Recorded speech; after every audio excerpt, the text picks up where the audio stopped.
തിരുവനന്തപുരം കഴക്കൂട്ടത്ത് വീടിന് തീയിട്ട് പ്രതികാരം ചെയ്ത കുപ്രസിദ്ധ ഗുണ്ട പഞ്ചായത്ത് ഉണ്ണി പിടിയിൽ.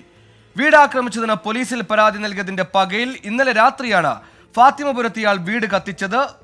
മുരുക്കുംപുഴയിലെ രഹസ്യ കേന്ദ്രം വളഞ്ഞാണ് പോലീസ് ഇയാളെ പിടികൂടിയത്. സലിം മാലിക് തിരുവനന്തപുരത്ത് ചേർന്നു. സലീം, എന്തായിരുന്നു പ്രകോപനം? എപ്പോഴാണ് പിടികൂടിയത്? ഇത്തരത്തിൽ ഈ ഗുണ്ടാ സംഘങ്ങൾ അഴിഞ്ഞാടുകയാണോ ആ ഏരിയയിലൊക്കെ? പ്രത്യേകിച്ച് ഇയാൾ കാപ്പ പട്ടികയിൽപ്പെട്ട ആളാണോ ഈ പഞ്ചായത്ത് ഉണ്ണി? വിവരങ്ങൾ.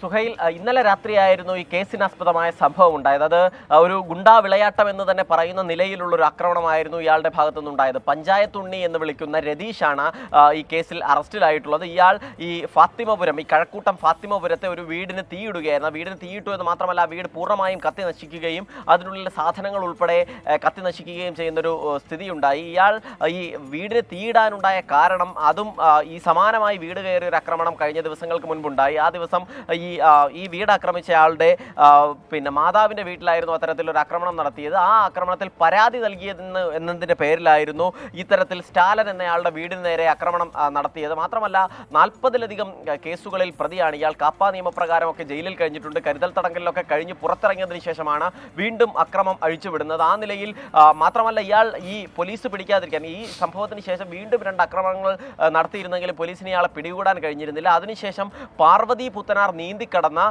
ആ മറുകരയിലുള്ള ഈ വീടിനെ, ഫാത്തിമപുരത്തെ ഈ വീടിനെ തീയിടുകയായിരുന്നു ചെയ്തിരുന്നത്. അതിനുശേഷം ഈ സംഭവ സമയത്ത് വീട്ടിനകത്ത് നിന്ന് ആളുകൾ രക്ഷപ്പെട്ടതുകൊണ്ട് തന്നെ ഒരു വലിയ അപകടം ഒഴിവാകുന്നൊരു സാഹചര്യവും ഉണ്ടായി.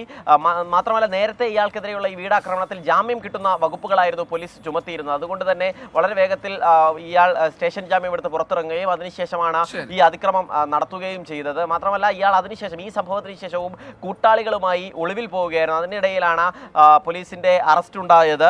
ഇയാളെ മുരുക്കുംപുഴയിലെ രഹസ്യ കേന്ദ്രം, ഇയാളും കൂട്ടാളികളുമായി സ്ഥിരമായി താമസിക്കുകയൊക്കെ ചെയ്യുന്ന രഹസ്യ കേന്ദ്രം, ആ രഹസ്യ കേന്ദ്രത്തിൽ എത്തിയാണ് പോലീസ് ആ വീട് വളഞ്ഞ് പ്രതിയെ പിടികൂടിയത്.